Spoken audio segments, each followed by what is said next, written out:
Alright guys, yes, welcome. I'm Si. This is Cardiff City World, your home for Bluebirds content 7 days a week. Welcome back to the channel. And this morning, it's been a long morning recording a lot of content, I apologise. This morning we are talking a legend, a bona fide legend. This is the Spotlight. On the Spotlight, we focus on a player, we focus on an academy graduate, we focus on a tactic, a moment, just something about Cardiff City.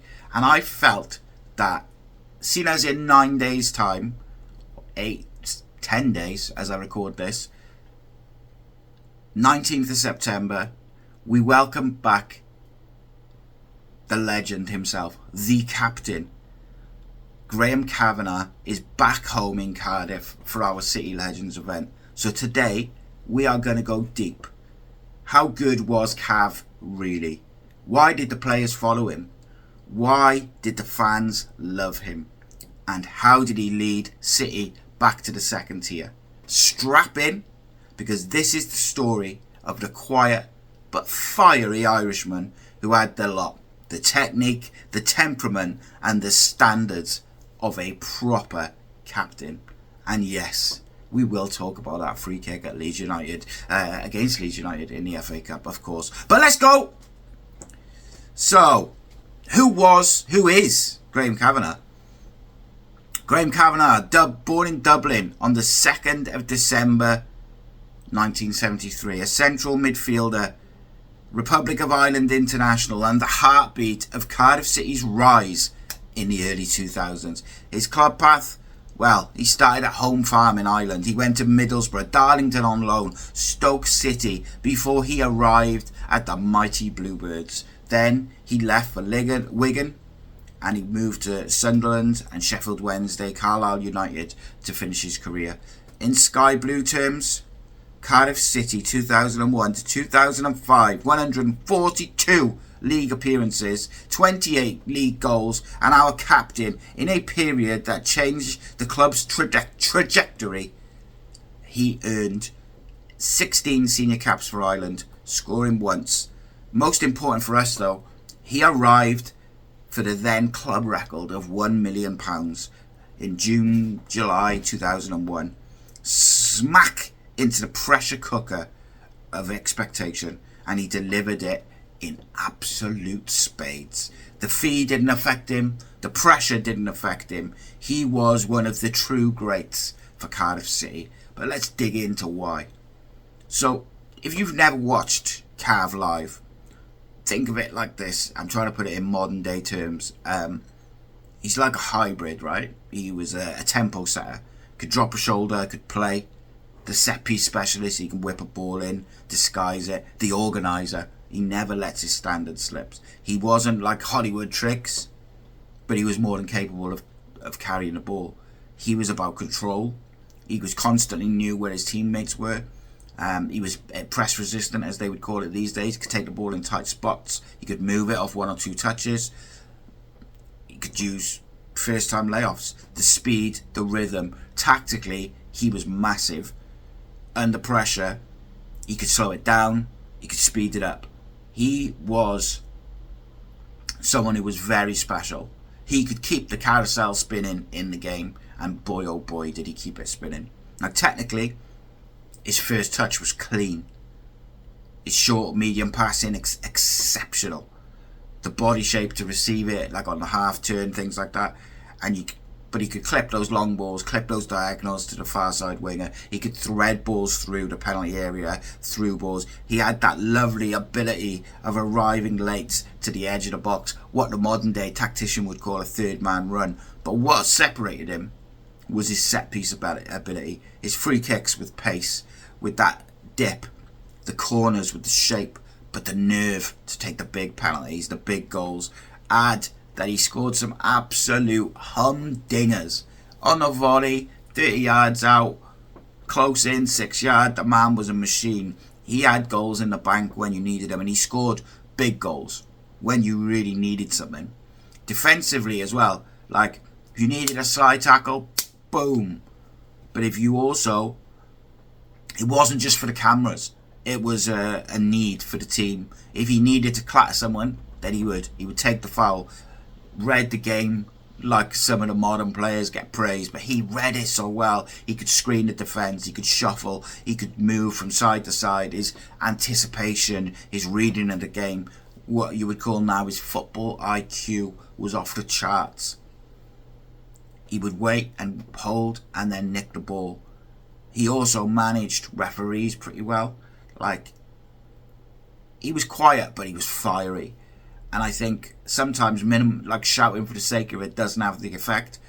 But when you've got that presence that he had, words matter. And when you do say something with a bit more aggression or a bit more force, people take notice. And he had that in absolute droves. So let's have a look at the early days, the journey before Cardiff City.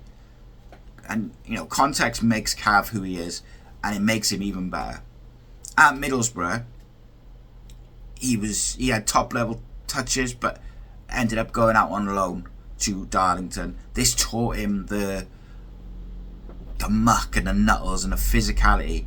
Then he went to Stoke City, and that's where he really was shaped as a footballer. And he became a proper senior player, making 203 league appearances, 33 league goals for Stoke, top scoring in the 98-99 season, and scoring in the 2000 Football League Trophy final win over Bristol City. And that development under pressure, those big game moments, those big game reps, is really what made him the player he was. That education will show up in just a minute at Ninian Park. And then you had the transfer, the statement of intent from Sam Aman. Sam Aman breaks the club's transfer record to bring Cav in. And look, Cav's told the story to us before, but he'll tell it again, I'm sure, next Friday. But 1 million was a statement from Cardiff. And it was Cardiff and Sam Aman particularly had enough of mediocrity. They wanted a midfield governor. They wanted to add to what they had and bring in someone to raise the floor and the ceiling and the standards at Cardiff City. Cav arrives, and immediately you can see that this guy is captain material. The standards in training, the standards in game, the tempo, the belief that started spreading through that dressing room. There was rumours immediately about how good he was.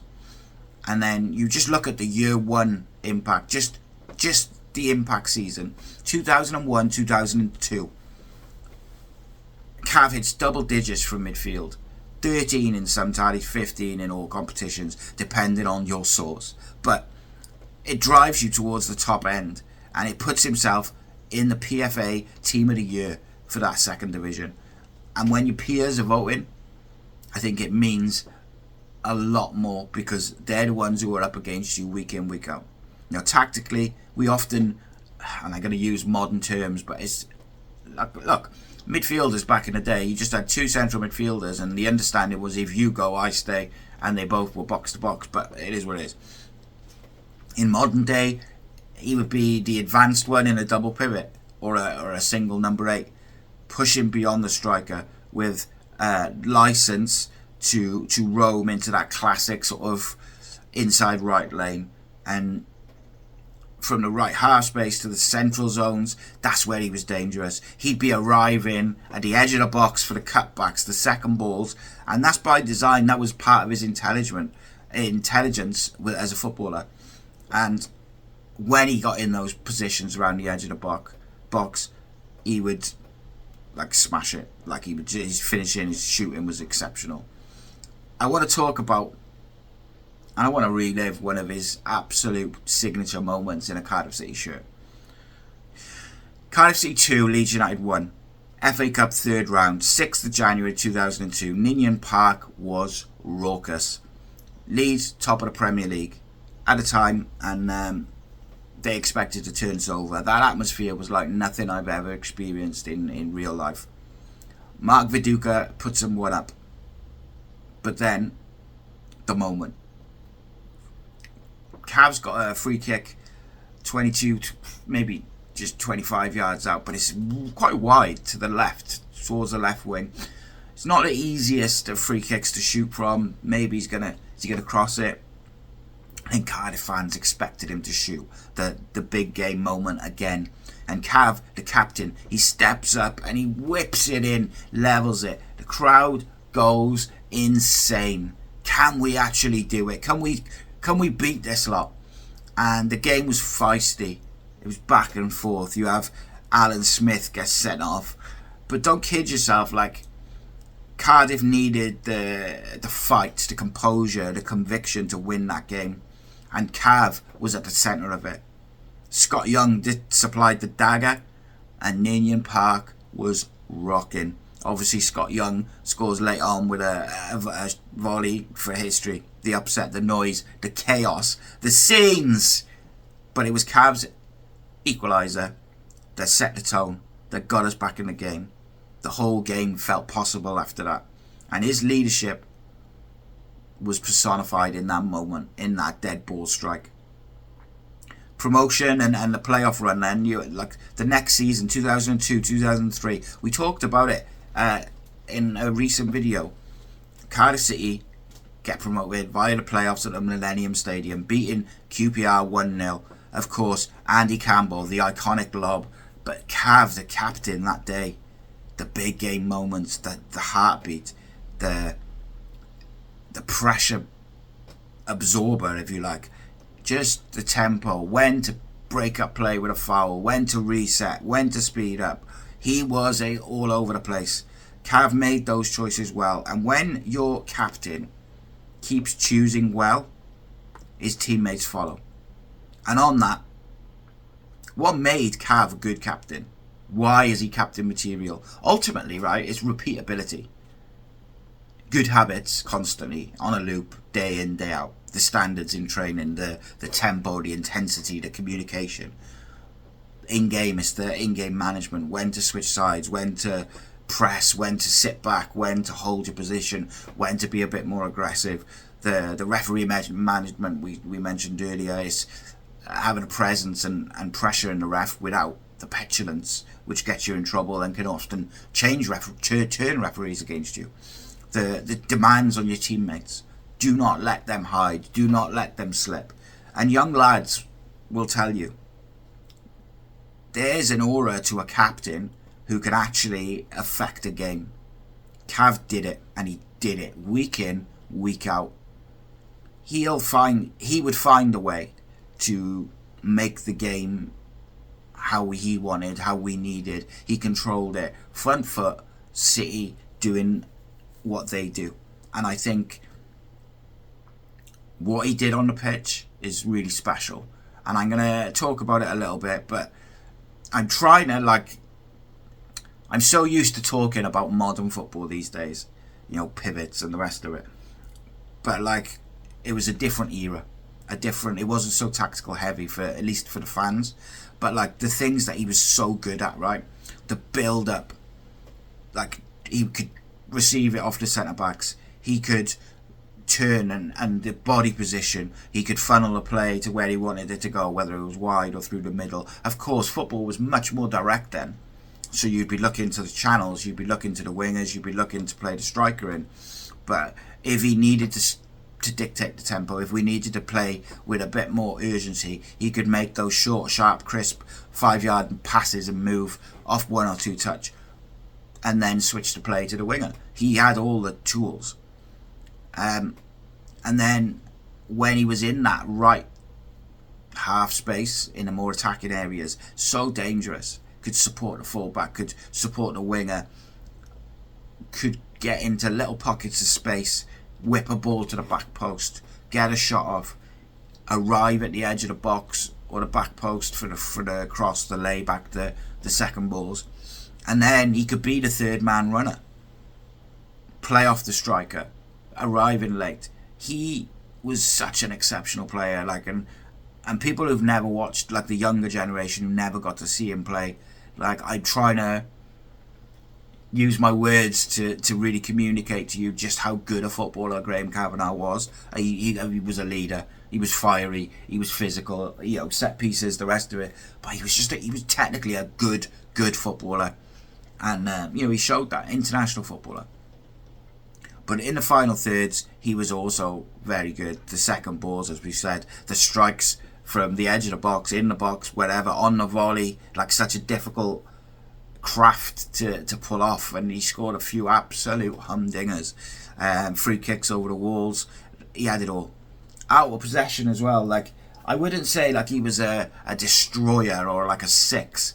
He was a controller in possession, but he was happy to clatter someone. But he was fiery. He was like a quiet championship version of Roy Keane. Much quieter and much more, like, less vocal and aggressive, but outwardly aggressive, I should say. But he had it in him to go stick it on someone, and I really liked that about him. He was a great leader. And the numbers back it up as well. Like, when you look at his record, Cardiff City, in the league, 142 appearances, 28 goals, production, durability, at a club that was trying to raise the standards and push for promotion. PFA Team of the Year, 5 seasons in a row, 98, 99, 99, 2000, 2000, 2001, 2001, 2002, and 2002, 2003. That is a ridiculous level of consistency, but that is a ridiculous level of respect from your peers. 16 caps for Ireland with 1 goal. Cardiff obviously signed him for 1 million, and he dealt with the pressure, the price, and he delivered in absolute droves, as I say. And then obviously with Ireland, he was respected at that national level. 16 caps is nothing to shirk at, especially when you've got the likes of Roy Keane and Jason McAteer and these types of people who were in that Irish midfield at the time. The big game resume, the big game moments, and these are literally just a few. The FA Cup equaliser, the performance in the playoff final, the FAW Premier Cup, the moments, the set pieces, everything, the delivery under pressure. He changed games, he managed games, and he took Cardiff to new levels. And then when you look at his post-Cardiff career, when Cardiff hit the financial troubles, they sell Cav to Wigan. And immediately he shows his level. He starts in the 2006 League Cup final against Manchester United, at the top tier of the English game. He later joins Sunderland. He plays on loan at Sheffield Wednesday, and then at Carlisle he finishes his playing career and has a little stint as a manager as well. Why do I mention that? Because, like, it shows his, and I'm not even sure this is the word right, his universality of the game, of his game. He wasn't just a Cardiff City thing. Managers at multiple clubs, at international levels, they trusted Graham Kavanagh as a person and as a footballer. He could set standards for the teammates, he could manage the dressing room, and he could manage the tempo on the pitch, and he could provide and perform in high pressure moments and give you big game moments. And ultimately, that's what wins you promotions, trophies, and big games. His leadership. Well, leadership is a toolkit, right? And Cav had all the pieces. Clarity, simple messages, repeatable cues, when to move the ball, when to hold it, regulating his emotions. You very rarely saw him lose it. Responsibility. He took the ball under pressure. He took the pressure off his teammates. The captain who wants it when it's hot is always going to win the dressing room over. And you speak to any of his former teammates, which I've had a great pleasure of speaking to many of them. They all speak so highly of him as a footballer and as a man. The standards he set in training and on a match day. You'll hear those ex-teammates say he was a man who held his teammates to account. No ego, just expected levels, standards. Never let those standards drop. And for the younger generation, when you watch the tapes of Cav, please do rewatch that archive footage. Notice 4 things. Head up early. He always knew where his teammates were, but by the time he got the ball, and that's why he always looked one step ahead. His first touch was a killer on much worse pitches than what they play on now. very rarely needed 3-4 touches to get a ball under control and play. The timing of his late arrivals on the edge of the box to get those shots off, that's a skill in itself. The set pieces, the change in approach, the angles, the whip, the dip. Keepers couldn't commit early and they struggled with it. He scored some absolute belters from free kicks, but it's also the corners. It's also the crosses from free kicks. Those are teachable to young players now. Use that as an example. His set piece delivery was top tier. And he was quiet, but he was absolutely fiery. People sometimes assume that quiet players are passive. Cav was quiet, but it's economy. He wasted no words. When he spoke, it cut through, it got through, the message got through. Fiery. It wasn't theatrics for the camera, it was competitive fire, channeled into wanting to win, sprinting to cover teammates, but then the composure to slow things down, slow your heart rate down in high pressure moments. And why did he fit so well at Cardiff City? Well, Cardiff, in that era, they had power, they had a direct threat, but what we needed was a metronome. It's my favourite word at the moment. A metronome with a bit of bite. Needed a leader. And Cav's profile clicked with the crowd. The hard working, no nonsense, but a good footballer who was good at his craft. He gave that team a common rhythm. And in those those peak moments, the clutch moments, as the kids would say, the Leeds, the playoffs, the big games, he stood up. That's the Cardiff DNA, the graft, the guts, the bit of swagger. That's what fans get behind. That's what fans cling to. That's what fans believe in. You could do a whole clinic on his set piece delivery. And I could be a bit of a nerd for a second, like 25 yard free kick, right footed from left centre. Cav often used that sort of open his hips, whip the ball over the wall. The right angle, he'd either go keeper side, shape and pace, or he could even disguise one with a runner to the far post, and usually the centre back curving around to get it, to lose the marker. The corners, he loved the in-swinger into that middle zone, devilish for the keeper, and then it just creates havoc. The slightest touch, the slightest flick. Just his set piece delivery is so underrated. And then to kind of get towards the end, we look at the intangibles that you just can't measure easily. Football people love to say you can't measure leadership. Well, I think you can in some aspects. Consistent across 90 minutes, that's organisation. Pressing at the right times, sitting at the right times, that looks like it's choreographed. But that's directing traffic.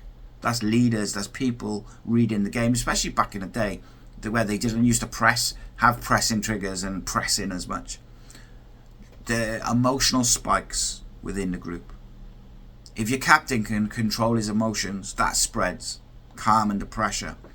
Cav, as a leader at Cardiff and even elsewhere, his teams rarely looked rattled, or certainly not for long, because they were able to reset quicker and they were able to get back to business when things didn't go right.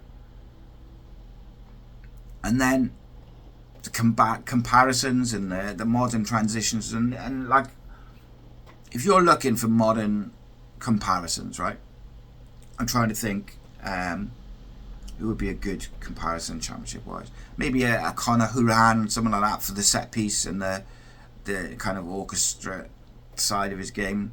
Mark Noble for his temperament and his set pieces. Vocal when needed, but quite calm, but very competitive. And then a more modern top level example, I think, is like a Bruno Guimaraes style.